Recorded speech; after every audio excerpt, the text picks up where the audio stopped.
오늘 말씀을 좀 설명하기 앞서서 이 이야기를 좀 하고 오늘 이야기를 좀 하면 좋을 것 같습니다. 오늘 사실 14만 4천 명의 이야기가 드디어 나와요. 우리가 늘 들었던 신천지가 얼마나 우리를 오해하게 했던 이 14만 4천 명에 대한 숫자.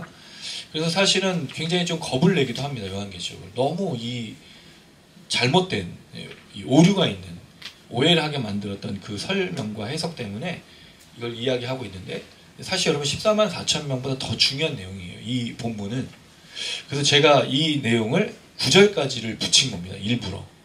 대부분은 이 구절을 어떻게 보냐면 1절에서 8절까지를 보고 9절부터 17절을 하나의 묶음으로 봅니다. 9절, 17절에 그 찬양의 내용과 찬양하는 사람들 나오거든요. 근데 제가 일부러 9절을 붙인 거예요.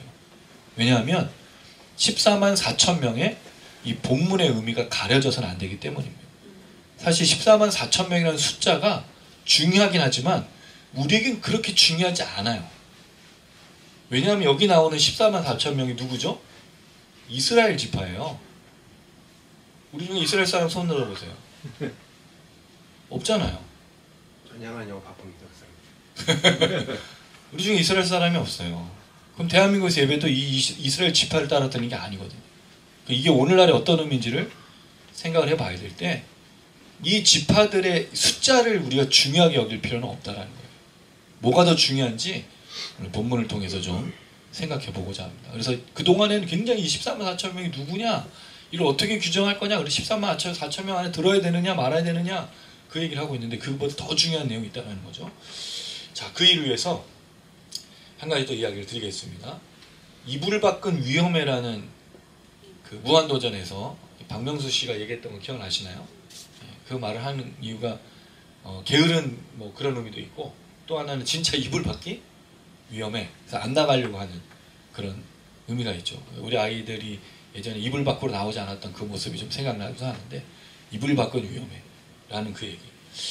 또 이런 얘기가 있었어요. 영화 제가 참 좋아하는 영화인데 나잇 앤 데이라는 그 스파이 영화가 있어요. 톰 크루즈하고 카메론 디아즈가 주연했던 영화입니다. 혹시 보셨는지 모르겠는데 진짜 재밌어요. 저는 너무너무 재밌었는데 톰 크루즈가 카메론 디아즈한테 이런 대사를 해요. 저 없이 밖에서 싸돌아다니면 살 확률은 요만큼이에요. 그래, 제가 있으면 이만큼, 없으면 요만큼. 근데 이거를 영어는 간단하게 with me, without me, with me, without me 이렇게 이제 표현을 했어요. 근데 오늘 본문이 이 내용이라는 거죠. 14만 4천 명의 얘기가 아니라 with me, without me. 그 with me는 누구죠? 예수 그리스도. 이 얘기입니다. 누구 안에 있냐는 거예요. 누구 앞에 서 있냐는 거죠. 이걸 놓치면요, 신앙은 뭘 해야 하는지 모르는 거예요. 그러니까 대부분의 사람들이 예배를 무엇을 위해 드리는지 모르는 거죠. 뭐로 드리죠? 주로? 나의 모든 것들, 안녕, 이 땅에 살아가는 것들을 지키고 보호하는. 근데 여러분 그거는 기독교가 아니에요. 세상의 모든 종교가 하는 거죠. 세상의 모든 종교의 뜻이 뭐죠? 자기의 평안, 또 자기의 실현, 또 가족을 지켜주고, 이게 다 똑같은 내용이에요. 사업을 지켜주고 공부 잘하고 모든 목적이 신앙이라는 걸로 얘기한다는 거죠. 근데 기독교는 그게 아니에요. with me, without me 이 얘기예요. 오늘 영어의 대사긴 하지만 저는 이게 되게 중요하다. 이걸 바꾸면 in Christ, without Christ 이렇게 되겠죠. 이 이야기를 좀 생각해 보고자 합니다. 내용은 간단합니다. 1절에 3절에 네 천사들이 등장해요. 이 네 천사들은 그 여섯째 인을 열었던 때까지 네 봉인 열었을 때 네 생물의 천사들이 등장하죠. 그 천사들과 좀 닮아 있고요. 거의 같은 천사로 볼 수 있습니다. 3절까지 이어지고 그럼 4절에서 8절까지 14만 4천 명에 대한 설명이 나와요. 그리고 9절에 어린 양 앞에 서 있는 이 14만 4천 명에 대한 이야기를 할 수 있는데요. 이 내용을 좀 보면서 생각을 해보도록 하겠습니다. 자, 먼저 1절에서 3절 내용인데, 자, 1절 말씀을 먼저 한번 읽어보겠습니다. 1절입니다. 같이 읽겠습니다. 시작. 이 일 후에 내가 내 천사가 땅 내 모퉁이에 선 것을 보니 땅의 사방에 바람을 붙잡아 바람으로 하고 땅이나 바다에나 각종 나무에 불지 못하게 하더라. 자, 이 일 후에라는 말은 시간적인 개념처럼 사실 보여요. 왜냐면 이것들 후에니까.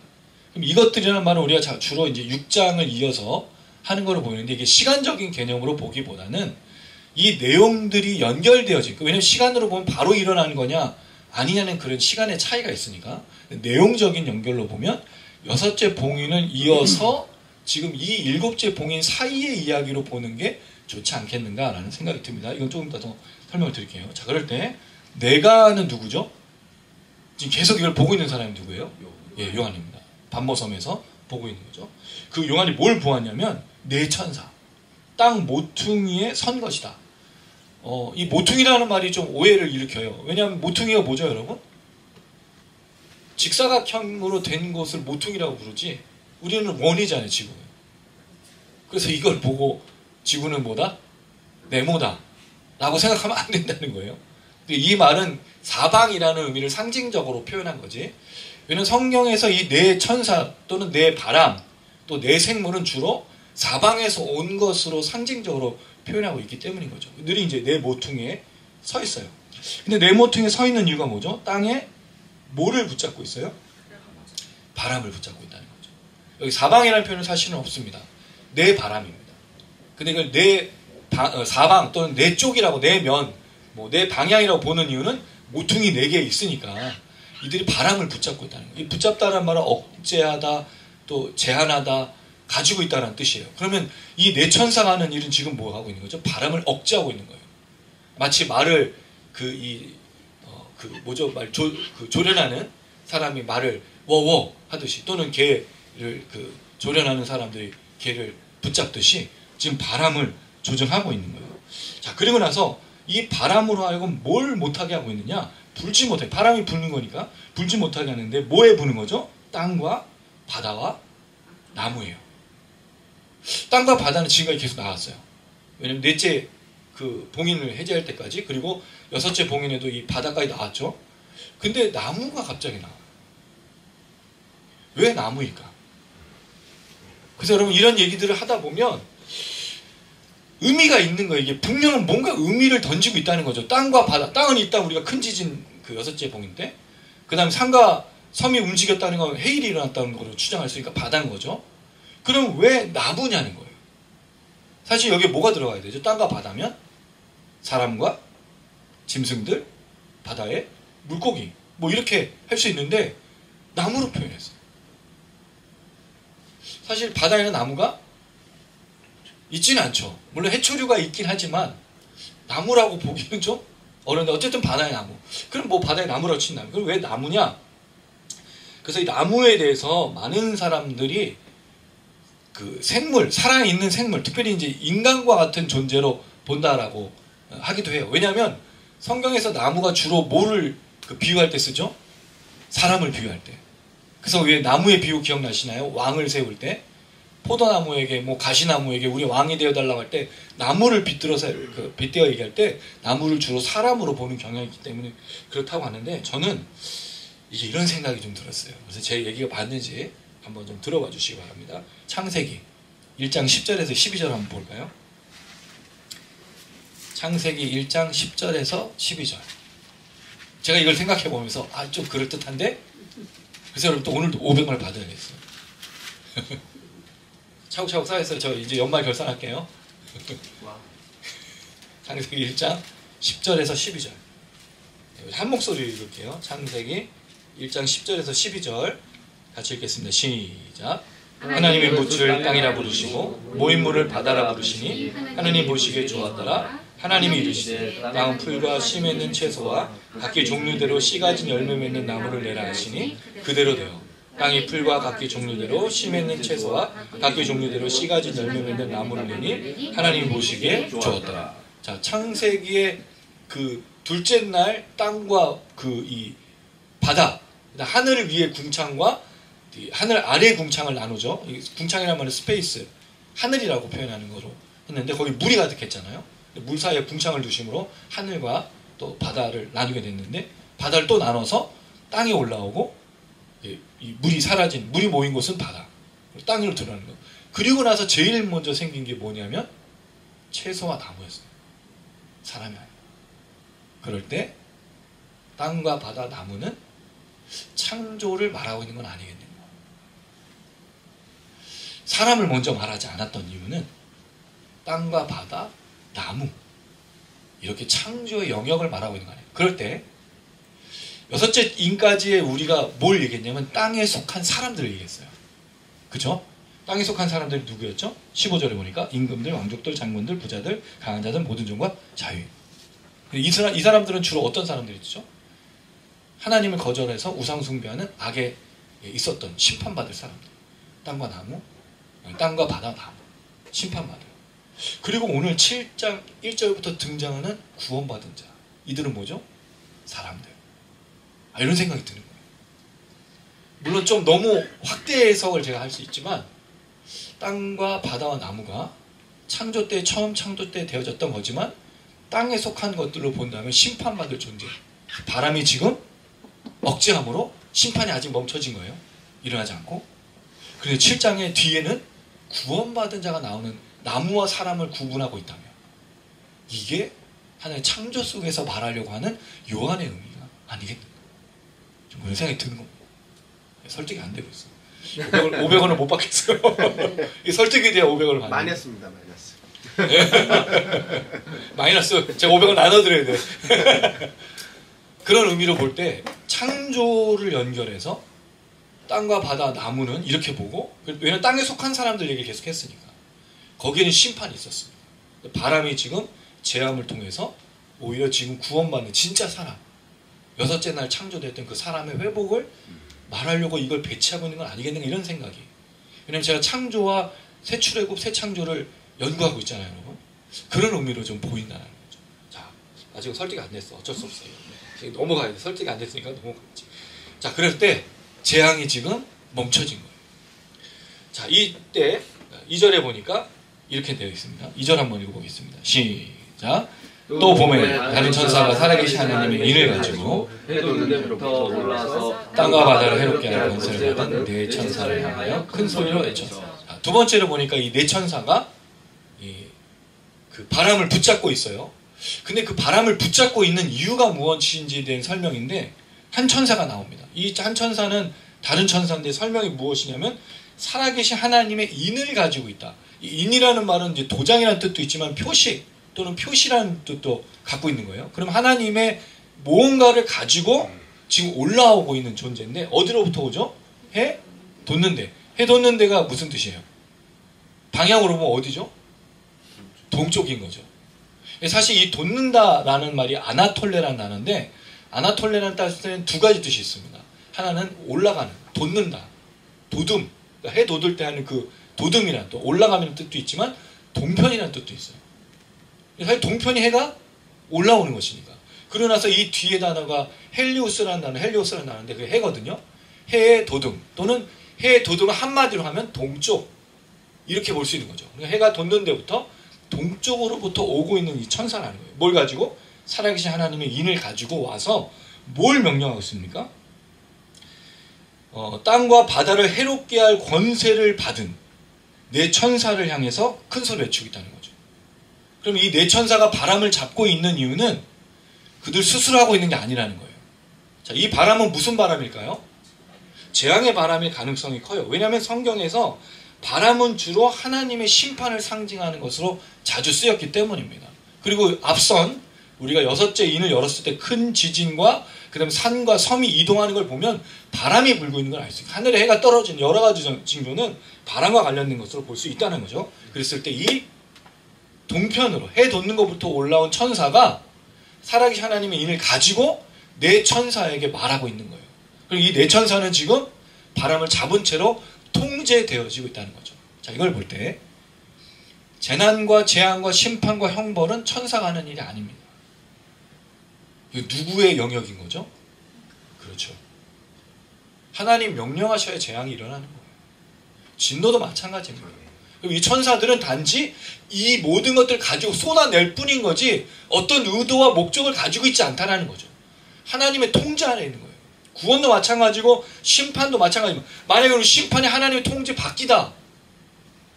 그럼 이 땅이 어떻게 되겠어요, 여러분? 아비그 지옥입니다. 하나님이 구원만 하시는 분이 아니라 모두 하시는 분이라고요? 심판하시는 분이에요.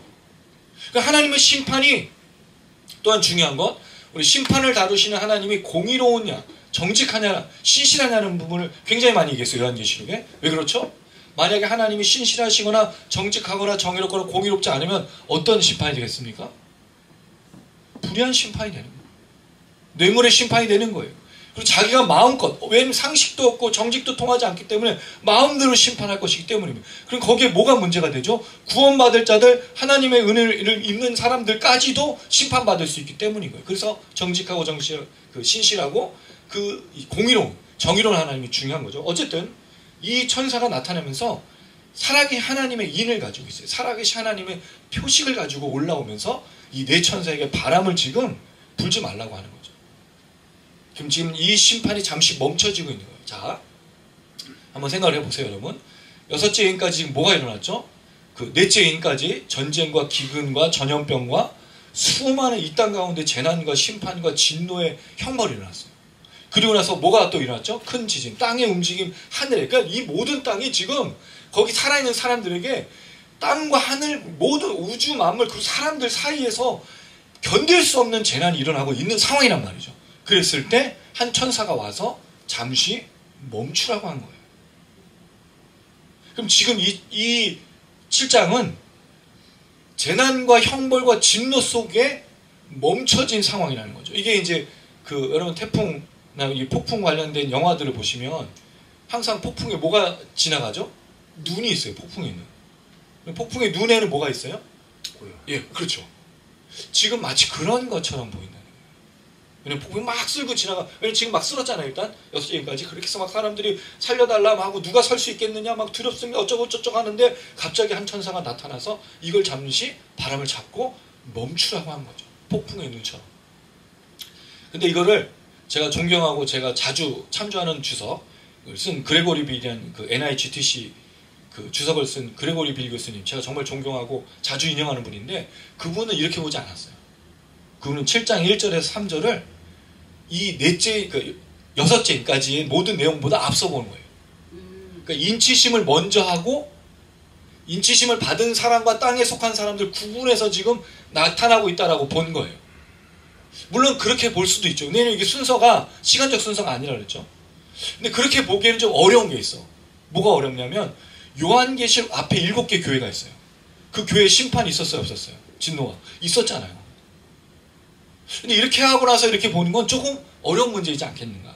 물론 더할 얘기가 있지만 사실 그게 우리 오늘 본문의 이야기가 아니기 때문에 이 부분은 주중에 묵상으로 조금 더 살펴보도록 하고, 저는 그냥 이걸 순서대로 이렇게 이 내용 순서대로 보는 게 좋겠다. 그럴 때 땅에 속한 사람들에게는 심판이 있지만 그 속한 심판 속에서도 누가 나타나고 있느냐? 구원받는 자들이. 왜 그렇게 생각하냐면요. 다섯째 인, 여러분 다섯째 인 한번 돌아가 보실까요? 9절에서 11절에 다섯째 인에 어떤 사람들이 등장하죠?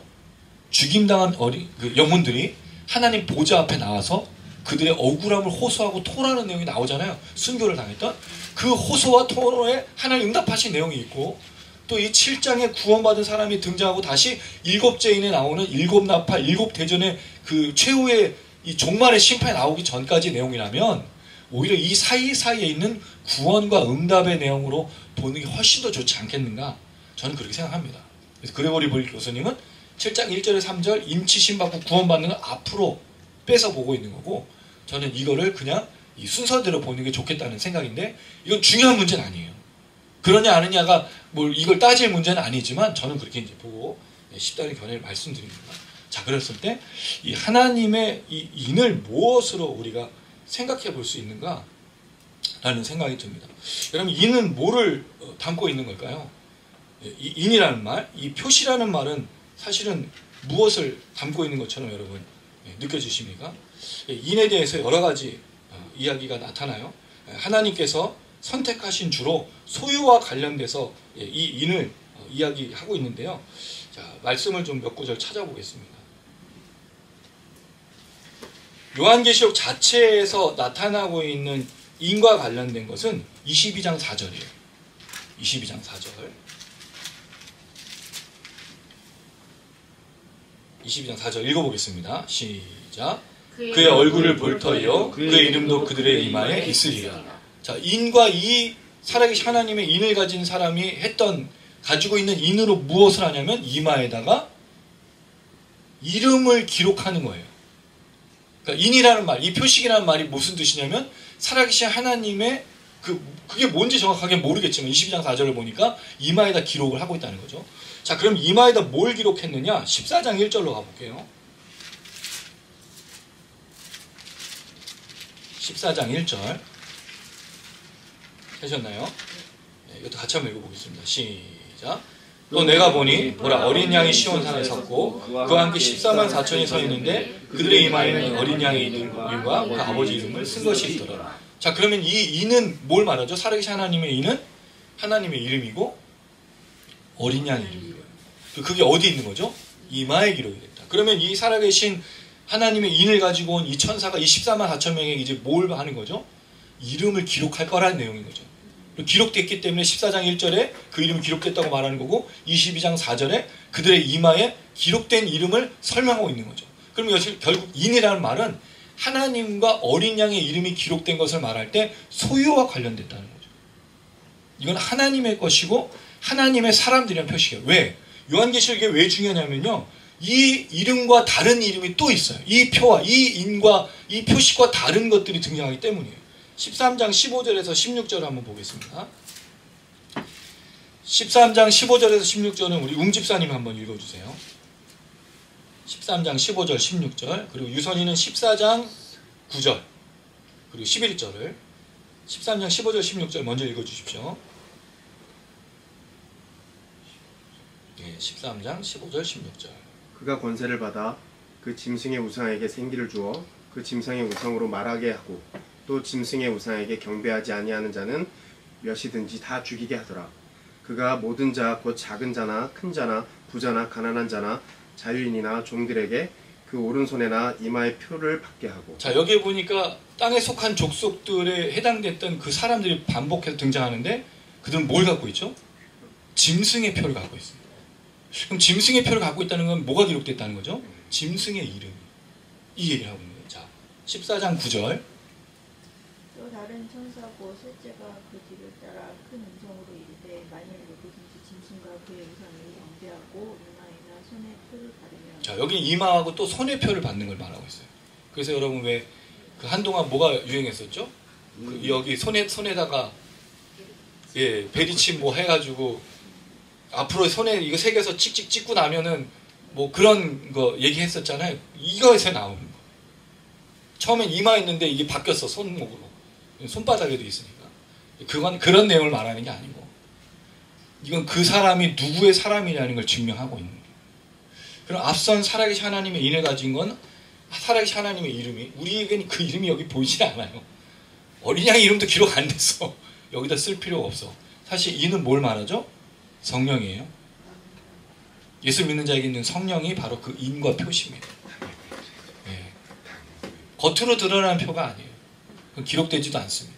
짐승의 표도 마찬가지고. 자, 그럴 때 이 내용만 봐도 지금 갈리는 게 뭐예요? 누구 거냐라는 표시예요. 왜 마치 여러분 그 가축들을 인하잖아요. 네, 도장 찍어서 어떤 집안 건지 표시를 그거예요. 우리 옷에도 다 브랜드 네임이 있잖아요. 그런 거 똑같은 거예요. 이게 하나님 것이다. 한 구절 더 찾아볼게요. 20장 4절을 우리 사모 한번 읽어주세요. 또 내가 보좌들을 보니 거기에 앉은 자들이 있어 심판하는 권세를 받았더라. 또 내가 보니 예수를 증언함과 하나님의 말씀 때문에 목 베임을 당한 자들의 영혼들과 또 짐승과 그의 우상에게 경배하지 아니하고 그들의 이마와 손에 그 표를 받지 아니한 자들이 살아서 그리스도와 더불어 1000년 동안 왕노릇하니. 자, 여기도 보면 짐승의 표를 받는 게 나오죠.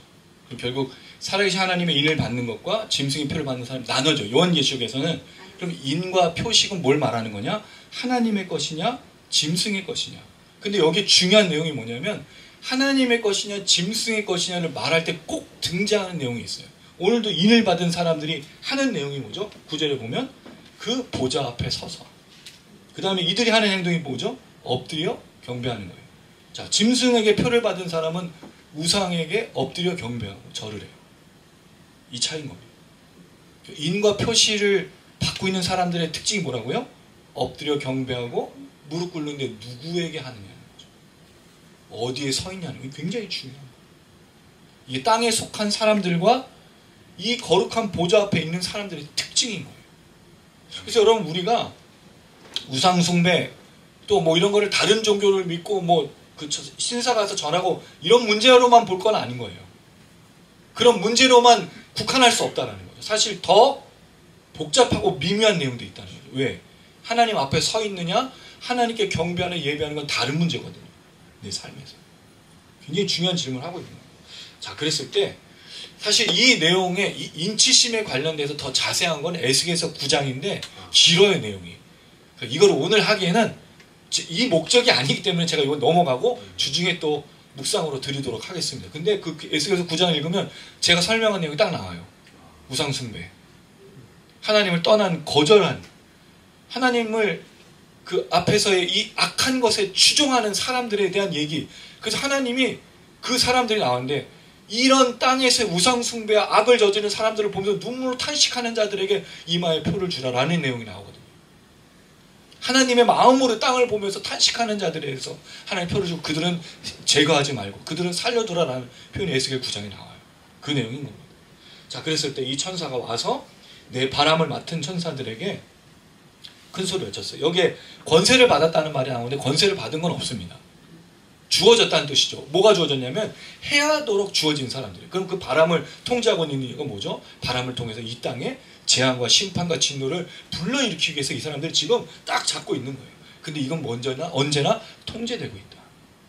이 살아계신 하나님의 인을 가진 천사와 하나님에게 통제, 그 진노와 심판은요 막 일어나는 게 아니에요. 때로 우리는 그렇게 말합니다. 내가 억울한 일을 당하고 괴로운 일을 당할 때 바로 생각이 뭐가 들죠? 복수. 저 사람에게, 저 단체나 뭐에게. 근데 그게 쉽게 일어나나요? 만약에 그렇게 되면요 세상이 어떻게 될까요? 내가 마음에 안 들고, 그게 여러분 우리가 마음에 안 든다는 말이 굉장히 복잡한 거잖아요. 정의롭지 않았을 때, 마음에 안 들었을 때 죽여버려 하나님이. 그럼 나는 어떻게 될까요? 누가 나에게 마음에 안 들면 나도 죽어야지. 그래서 하나님은 그렇게 심판하시지 않아요. 만약에 하나님이 그렇게 감정적인 거나 그런 생態에서 심판과 증오와 원한을 복수하신다면 세상에 나만 할 사람은 한 사람도 없어요. 왜? 내가 운전하다가 저 사람이 막 뛰어드는 저 나쁜 놈, 난 죽였어. 나쁜 놈이니까. 그럼 내 앞에 차들 다 없어질 거 아니에요? 내가 나쁜 놈 부를 때마다. 근데 문제는 내 뒤에 있는 사람이 날 보면서 나쁜 놈 하는 그 순간 나도. 그러니까 여러분 인생은 그렇게 되는 게 아니에요. 하나님 그러신 분이 아니에요.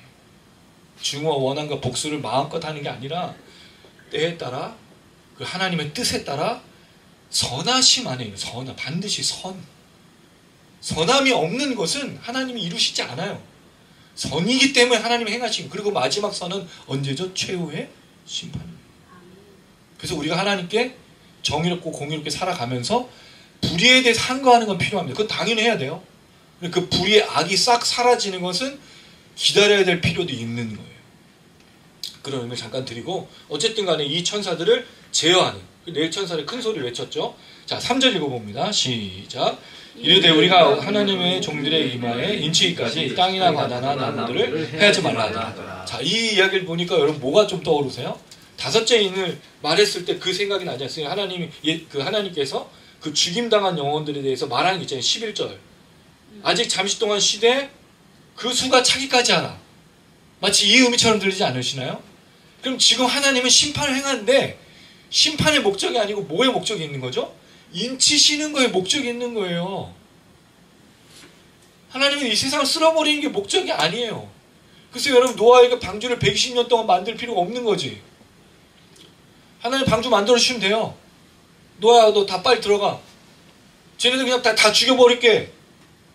근데 하나님 왜 노아를 그 아들과, 이게 진짜 이상한 거잖아요. 이상한 생각 안 하셨어요?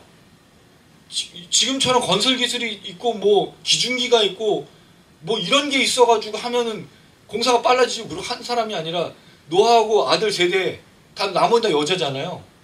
이웃 사람 도와주지 않았어. 근데 그 방주를 만든다고요? 그것도 얼마나 커? 축구장 3개가 들어가는데. 그러니까 120년이 걸리니까 120년. 사람들은 저걸 보면서 뭐라 그랬을까요?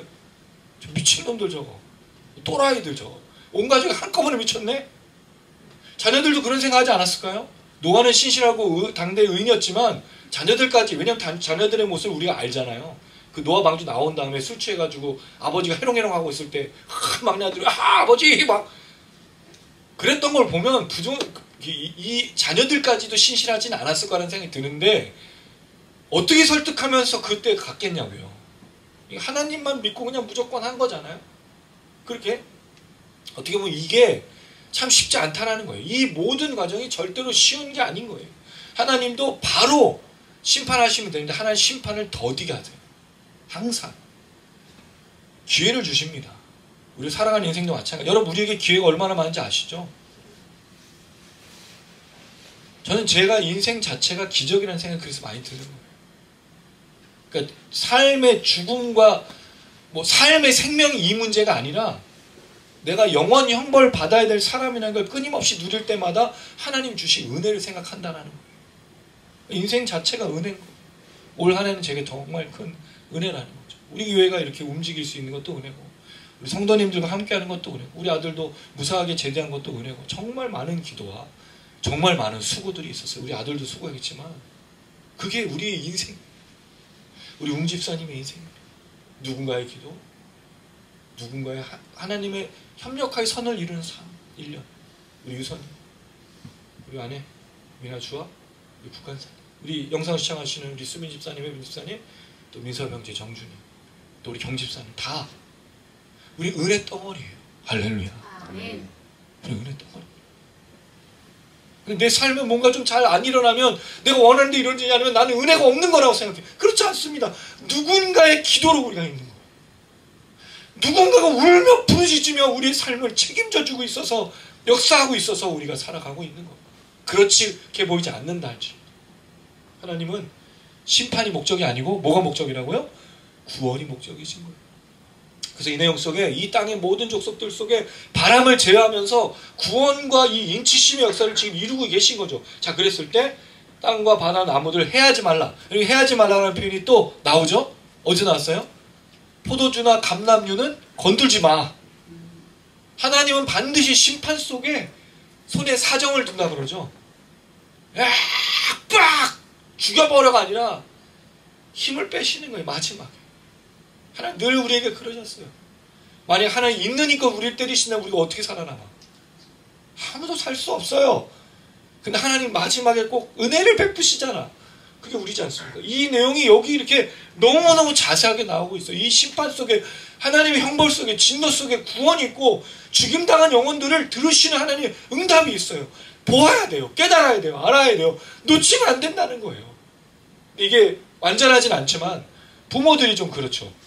부모들이 자녀들을 대할 때 항상 혹독한 말을 할 때도 있지만 늘 마음에 노심초사하면서 이야기해요.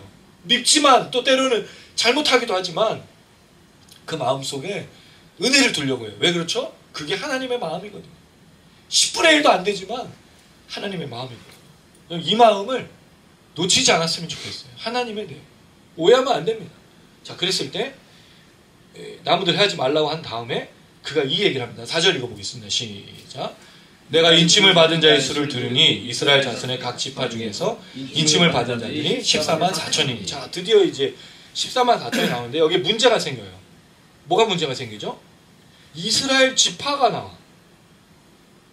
이스라엘 자손의 각 지파 중에서 인침을 받는데 또 뒤에 보니까 이스라엘 지파의 이름이 또 나와. 그럼 여기에 뭐가 문제죠? 이스라엘 자손이 아니라 이스라엘 남자거든요. 자, 먼저는 해결해야 될 문제. 남자들 14만 4천이에요. 여자 없어. 그리고 여기 남자라는 말은 군인으로 전쟁에 싸울 수 있는 사람 포함한 얘기할 때 그 개수하거든요. 그럼 아이도 없는 거야. 그래서 어떤 그 심각하게 본 사람은 이 내용은 남자들을 위한, 유대인들을 위한 내용이다라고 막 그렇게 보는 사람도 있어요. 그럼 우리 어떻게 우리 아내하고 우리 주하고 유선이 교회 헛다니고 있는 거예요. 성경을 따르면 남자만 구원받는다고 했으니까 우리 두유는 괜찮겠네. 두유 정 그런 의미를 일단 볼 수 없다는 거. 우리는 기분 나쁘다고 생각하면서 알고 있다는 거죠. 자, 그럴 때 이스라엘 자손 중에서 인치심을 받는 부분 더 심각한 분 14장 4절 이 사람들 여자와 더불어 더럽히지 아니하고 순결한 자라. 그럼 남자라는 얘기를 또 강조하고 있잖아. 근데 사실은 이걸 남자라고 보지를 우리가 않는다는 거죠. 자, 두 번째, 이스라엘 남자라는 게 이스라엘 남자. 자, 그래서 뒤에 나온 이스라엘 지파를 우리가 어떻게 해결해야 되느냐? 자, 그랬을 때 이 내용을 좀 생각해 봅니다. 계시록 2장 9절. 우리 미나가 한번 읽어주시고, 계시록 3장 9절은 주아가 한번 읽어주세요. 2장 9절은 미나, 3장 9절은 주아가. 내가 내 혼란과 궁핍을 알거니와 식상을 매우 반가워합니다. 자칭 유대인이라 하는 자들의 조상을 알거든요. 실상은 유대인이 아니요 사탄의 시간입니다. 네, 그 다음에 3장 9절. 보라 사탄의 회당 곧 자칭 유대인이라 하나 그렇지 아니하고 거짓말하는 자들 중에서 며칠 내게 주어 그들로 어서 이 발 앞에 절하게 하고 내가 너를 사랑하는 줄을 알게 하라. 자, 유대인들을 뭐라고 표현했죠? 이 요한계시록에서는 사탄의 회당이라고 그랬어. 사탄이 머무는 곳이라고 했어. 그럼 지금 나온 이스라엘 자손 지파 중에서 14만 4천이 나와야 되는데 요한계시록 자체 내에서는 유대인들을 뭐라고 말하고 있죠? 사탄이라고 그래요. 사탄이라고. 그럼 구원받은 사람이 아닌 거잖아요. 그래서 이 이스라엘을 뭘로 우리가 볼 것이냐가 중요하다는 거죠. 자, 그 다음에 혈통상의 이스라엘에 대한 분명 요한계시록의 이야기가 있어요. 자, 또 하나의 문제가 뭐냐면 당시에 이스라엘 12지파가 유지되지 않고 있다는 거죠. 일단 이스라엘 12지파의 문제가 언제 생기죠? 북이스라엘이 멸망했어. 그렇죠? 아수르에게 멸망하잖아요. 나라가 없어졌잖아요. 북이스라엘이. 자, 그 다음에 바벨론의 포로는 유다가 멸망했었잖아요. 그럼 사실 이스라엘이라는 나라 자체는 완전히 무너진 거예요. 12지파 자체가 무너졌어요. 이게 존속하고 있느냐 문제가 생긴 거란 말이죠. 그리고 예수님 당시에 물론 마태복음 예수님은 유다의 후손으로 기록이 됐지만 지파라는 표현을 쓰지 않아요. 예수님 무슨 출신이라고 됐지. 그렇죠? 어떤 지역에 살았냐. 나사렛. 우리가 서울 출신, 그 다음에 뭐 경기도 출신 뭐 이런 얘기 하지. 문헌공파 무슨 파 해가지고 자기 소개한 사람 있어요 지금? 그런 것처럼 예수님 당시에도 지파가 구분이 없어지고 지역이, 그래서 나사렛에서 무슨 선한 것이 나오겠는가라고 말하는 내용이 되고 있는 거예요. 물론 지파가 없었다는 뜻이 아니라 실제로는 이제 거의 이제 서양하지 않고 있는 그런 모습일 때, 그럼 이 지파라는 것이 뭐로 바뀌었는지를 생각을 해볼 필요가 있다는 겁니다. 성경에서는 아주 중요하게 이 지파에 관련돼서 말하고 있는데, 국간선이 마태복음 19장 28절을, 그 다음에 로마서 2장 28절 29절은 우리 웅집사님이, 마태복음 19장 28절은 국간사님, 로마서 2장 28절 29절은 웅집사님, 그 다음에 유선이는 갈라디아서 6장 16절을, 갈라디아서 6장 16절, 웅집사님은 로마서 2장 28절 29절. 국간사님 먼저 읽어주십시오. 예수께서 이르시되 내가 진실로 너에게 이르노니 세상이 새롭게 되어 인자가 자기 영광의 보좌에 앉을 때 나를 따르는 너희도 12 보좌에 앉아 이스라엘 12지파를 심판하리라. 예수님께서 제자들에게 하신 말씀이에요. 12지파를 다스린다는 부분이 뒤로 갔어요. 누가 보좌에 앉죠? 12사도가 바뀌고 있는 거예요. 자, 그 다음에 무릇 표면적 유대인이 아니오 표면적 육신의 할례가 아니니라. 오직 이면적 유대인이 유대인이며 할례는 마음에 할지니 영에 있고 율법 조문에 있지 아니한 것이라. 그 칭찬이 사람에게서가 아니오 다만 하나님에게서니라. 갈라디아서 읽어주세요. 무릇 이 규례를 행하는 자에게와 하나님의 이스라엘에게 평강과 긍휼이 있으시오. 하나님의 이스라엘을 뭐로 부르냐면 교회로 부르고 있어요. 구약은 12지파지만 신약은 12사도, 그 다음에 교회로 말하고 있다는 거죠. 그럼 지금 이 말하고 있는 이스라엘 각 지파라는 말은 이제 구약에서 넘어오면서 12사도와 그 다음에 하나님의 이스라엘은 교회로 바뀌고 있다는 거죠. 대신에 이 12이라는 숫자가 유지되어 오고 있어요. 그리고 여러분 이걸 제일 잘 보여주는 게 뭐였죠? 24장로. 제가 설명할 때 24장로 뭐로 표현했죠? 구약 12, 신약 12 합쳐서 24장로. 구원받은 사람의 숫자. 그래서 이 이스라엘은 지금 구약의 이스라엘이 어떻게 신약의 교회로 왔는지를 설명하면서 우리가 말해주고 있어요. 그러니까 신천지처럼 지금 그 이스라엘 지파를 쓰면 안 되는 거야. 웃긴 거예요. 웃긴 거. 성경을 진짜 1도 모르고 있는 바보 천치들이라는 거죠. 왜냐면 이 의미가 사라졌기 때문인 거예요. 새롭게 되었기 때문인 거예요. 그래서 하나님의 이스라엘 예수를 믿는 사람들이 하나님의 이스라엘 그 12지파가 된 것을 말하고 있다는 거죠. 그러니까 그 지파 이름을 쓸 필요가 없어. 오히려 쓰려면 뭐를 써야 돼? 12사도 이름을 써야지. 12사도 보고 이스라엘 지파를 다스린다고 말했으니까. 그렇지 않습니까, 여러분? 맞습니다. 예. 그러니까 신천지가 꽝인 거예요. 말짱꽝 걔네들은. 성경 1도 모르는 거예요. 자, 그 다음에 중요한 게 12지파에 대한 이야기가 이제 나오는데 여기서 몇 가지만 좀 정리를 할 거예요. 자, 5절에 보면 유다 지파가 나와. 여러분 원래 순서대로 하면 누구 해야 돼요? 이 가게의 순서를 따지면 루벤이 제일 먼저 해야 되잖아. 근데 왜 유다가 나왔어? 실질적인, 우리가 창세기에 살펴보는데 실질적인 아들이었기 때문에 우리가 볼 수 있습니다. 그러나 유다에 대한 중요한 예언이 있어요. 창세기 49장 10절. 자, 이건 좀 빨리 넘어갈 거니까 이건 제가 그냥 읽어드릴게요. 이건 좀 많이 찾아야 돼서. 규가 유다를 떠나지 아니하면 통치자의 지팡이가 그 발 사이에서 떠나지 아니하기를 실로가 오시까지 이르니.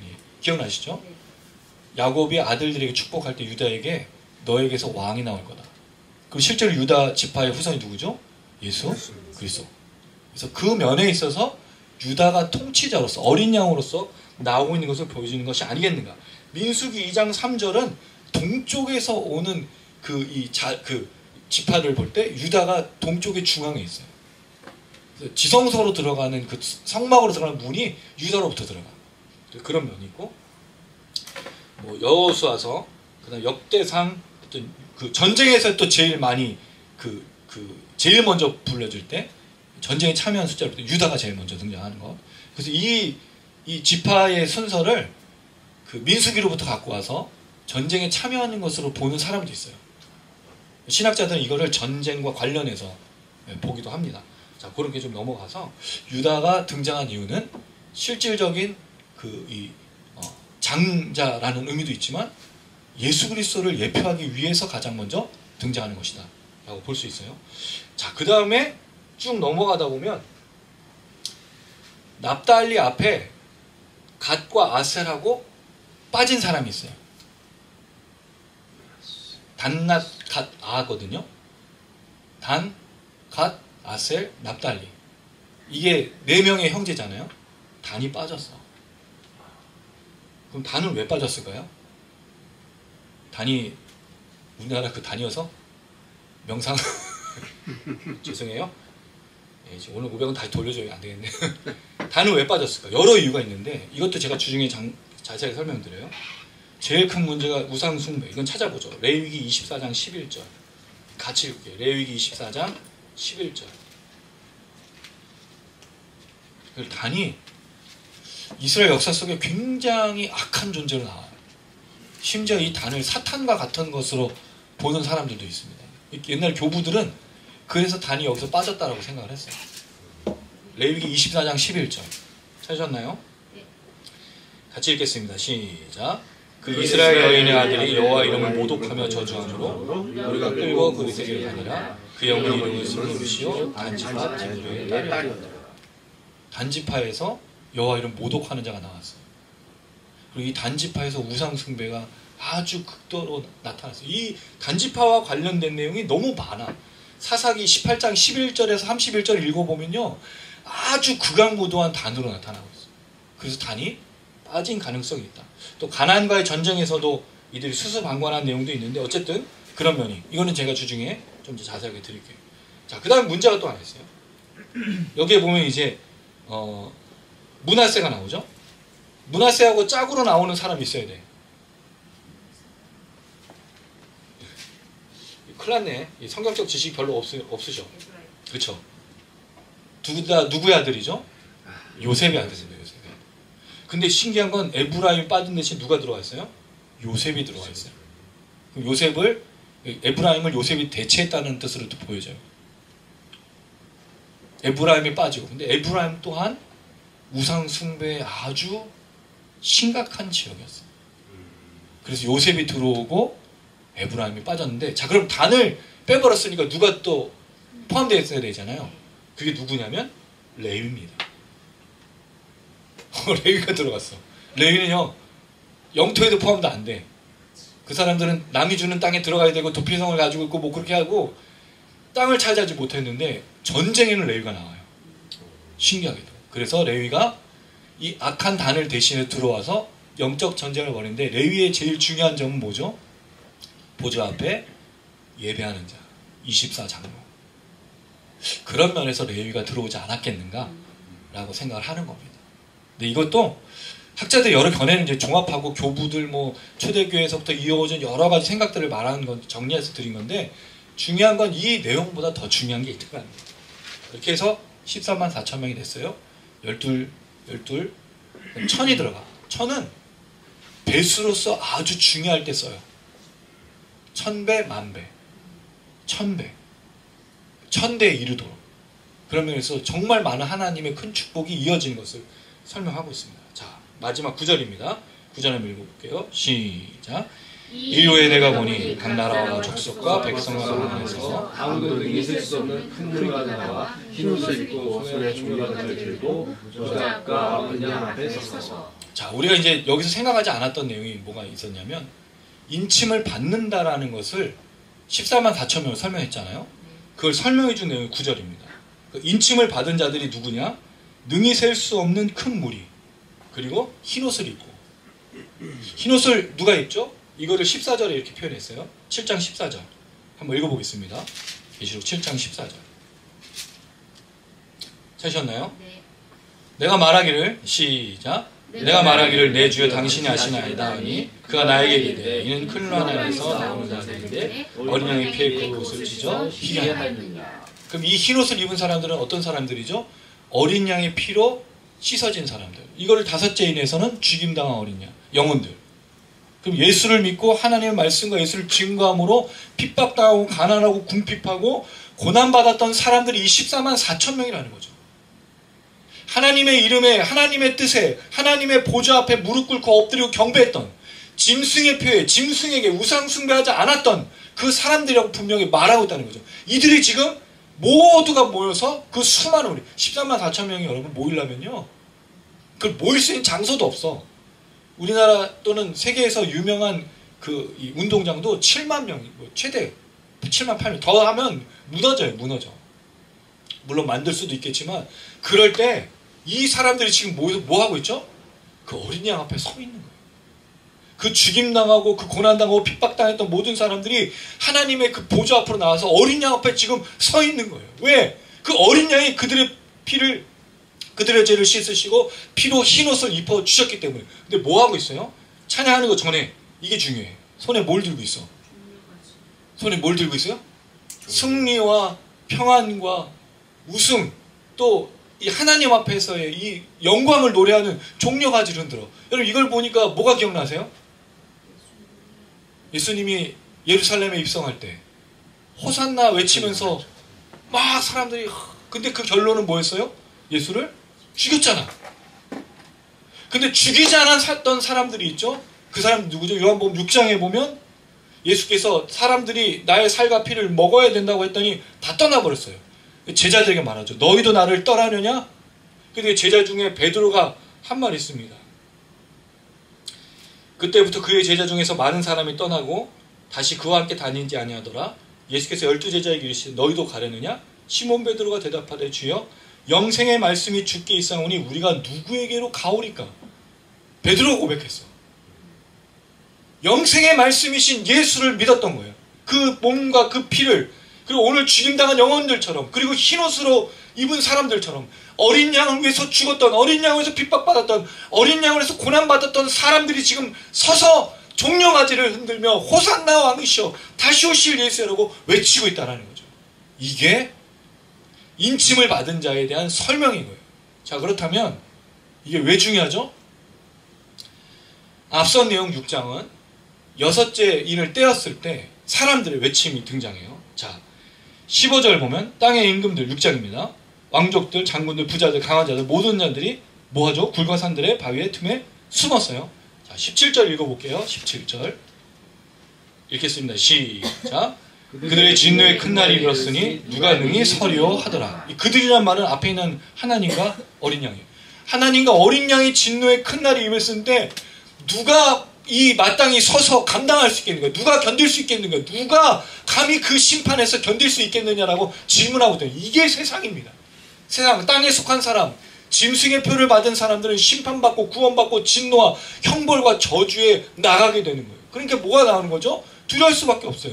짐승에 엎드리고 짐승에 경배하고 짐승만을 숭배하고 우상숭배했던 사람들은 말하는 내용이 뭐냐면 재난이 일어나고 징조가 일어나고 천재지변이 일어나면 진노가 일어나면 두려울 수밖에 없는 거예요. 그러나 어린 양을 따르고 어린 양의 그 피로 깨끗하게 흰옷을 입은 그 사람들은 뭐하죠?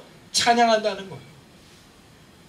이게 아까 말했던 그리스도 안에 있는 사람, 그리스도 앞에 있는 사람, 그리스도가 없는 사람, 세상에 있는 사람과 아주 중요한 구분이라는 거예요. 14만 4천 명의 숫자가 누구를 말하냐면 더 중요한 게 무엇이냐면 여섯째 봉인까지 세상에는 심판과 진노와 형벌이 일어나고 있는데 그 속에 하나님의 사람들은 구원을 경험하고 있고 하나님의 사람들은 보호를 받고 있고 하나님의 사람들은 죽어도 심판받지 않는다는 걸 분명히 설명하고 있다는 거죠. 이 내용인 거예요. 이 내용. 14만 4천 명이라는 숫자를 해결하기 위해서 애쓰는 게 아니라 이들이 누구 앞에 서 있고 죽어서 어디에 가 있느냐가 중요한 거라는 거죠. 죽임당하면 하나님 보좌로 그리고 그 수많은 사람들이 어린 양 앞에 서서 영광과 찬양과 경배를 올려드리고 있다는 거죠. 이게 우리의 최후여야 된다는 거예요. 이게 우리의 죽음이어야 된다는 거예요. 이게 이런 목적입니다. 14만 4천 명이라는 숫자가 더 중요한 게 아니라 이 사람들의 숫자가 뭐고 이 사람들이 어떤 사람인가를 말하는 게 중요한 게 아니라 우리가 누구 앞에 서서 살아가냐는 거죠. 우리 안에 누가 있느냐는 거죠. 이게 신앙인 거거든요. 근데 여러분 이것을 아까도 말했지만 어린 양의 표, 하나님의 표를 받은 사람들은 성령을 받은 거라 그랬어요. 근데 그건 티가 안 나. 옷을 입으면 어떤 브랜드인지 알아요. 뭐 와펜 뭐 이런 것들이 있든지 뭐 이런 게 있죠. 그 표식이 있어요. 브랜드에. 물론 그런 게 없을 때는 뭔가를 찾아봐야 되지만 반드시 표식이 있어요. 그럼 그리스도인인지를 어떻게 확인하냐고요. 성령의 사람인지 어떻게 알아요? 방언하면? 예언하면? 성령의 기적을 일으키면? 은사를 발휘하면? 아니잖아요.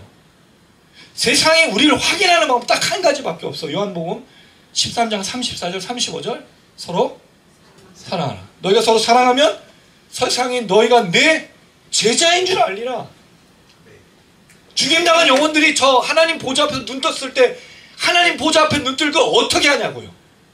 이 흰옷을 입은 어린 양의 피로 흰옷을 입게 된 사람들이 어떻게 종려가지를 들고 어린 양 앞에 설 것을 아냐고요.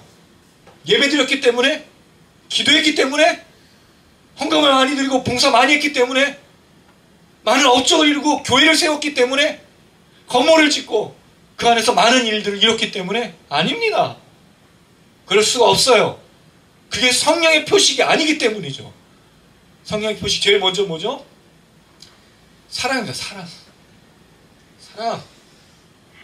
그럼 그 사람이 정말 예수를 믿고 죽어서 하나님 보좌 앞에 서고 그 사람이 죽어서 흰 옷을 입고 하나님 앞에 어린 양 앞에서 경배와 찬양을 드릴 걸 무엇으로 알 수 있느냐? 사랑하냐는 거죠. 뭐가 나야 되는 거예요? 예수의 향기가. 널 보면 예수가 느껴져야 되는 거죠. 그런 얘기들이 있었어요. 바닷가에 갔다 오면 너한테도 바다 냄새 나. 바닷가 갔다 왔으니까. 예수를 믿고 있죠? 예수를 따르고 있죠? 그럼 무슨 냄새가 나야 돼요? 예수 냄새 나야지. 예수가 보여야지. 예수를 닮아야지. 그렇게 성경을 통독하고 필사를 하고 말씀 묵상하고 새벽 기도하고 수요예배 드리고 금요기도 하는데 예수가 안 보인다면요. 그럼 그 예수는 뭐냐라는 거죠. 그럼 왜 정말 예수를 따르는 14만 4천 명이냐고요. 우리가 왜 신천지를 믿지 않죠?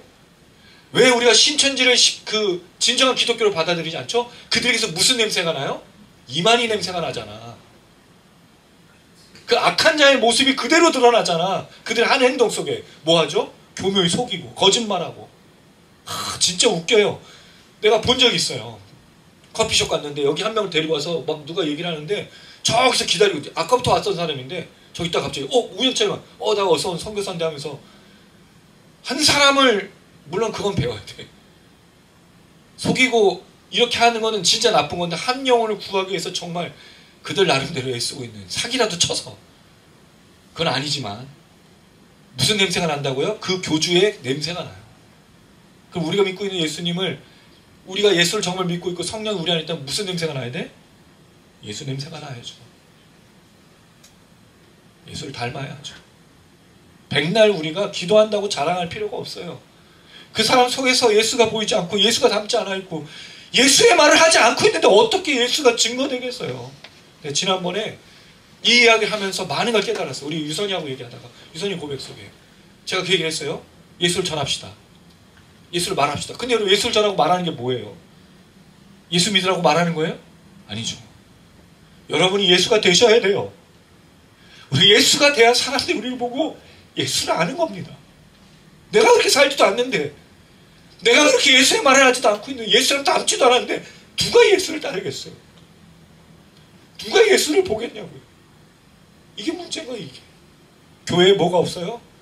예수가 없습니다. 예수. 교회에 지독히도 예수가 없어요. 한국 교회는요, 죄송합니다 여러분, 망해야 돼. 이런 면에 있어서. 그러면서 유지된다고요? 망해야 돼요. 망해야 돼. 안 망한다고요? 잘못된 거예요. 그럼에도 불구하고 교회가 유지되고 있다면 망해야 된다고요. 사랑도 없고 예수도 없는데 어떻게 교회가 유지가 되겠습니까? 어떻게?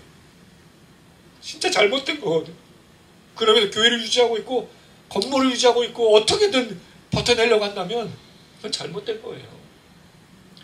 그러라고 목회를 시작하지도 않았습니다. 그러라고 하나님을 부르심 받아서 목사한 거 아니에요.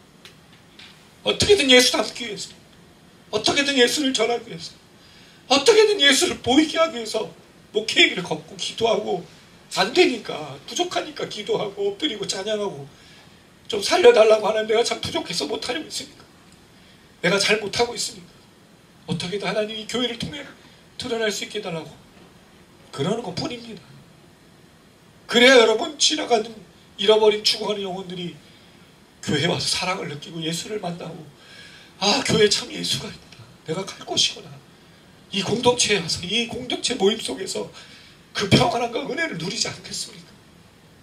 우리끼리 지독해서 싸우고 우리끼리 서로 시기하고 질투하고 증오하고 복수하고 원한을 맺고 있는데 누가 여러분 교회를 와서 예배 드리겠습니까? 엉뚱한 이야기가 나오고 엉뚱한 것들이 증거되고 있습니다. 그래서 여러분 저는 14만 4천 명보다 6째 인과 7째 인 떼기 전에 이 인침을 받은 자들이 등장하는 게 굉장히 중요하다고 생각한 거예요. 구절을 여기다가 넣고 같이 보고 싶었던 겁니다. 그게 저의 의도였습니다. 이 말씀을 기억하면서 우리가 주목해야 될 건 14만 4천 명이 누구냐가 아니라 내가 누구냐는 거예요. 내가 누구 앞에 있느냐, 내가 누구와 함께하고 있느냐, 내 안에 누가 있느냐를 증명해내야 돼요. 살아내야 돼요. 그게 전도입니다. 그게 선교입니다. 그게 우리가 해야 될 이 땅에서의 마지막 사명인 거예요. 그런 우리 교회, 그런 우리 모든 성도님들 되시기를 주님의 이름으로 축원합니다. 아멘.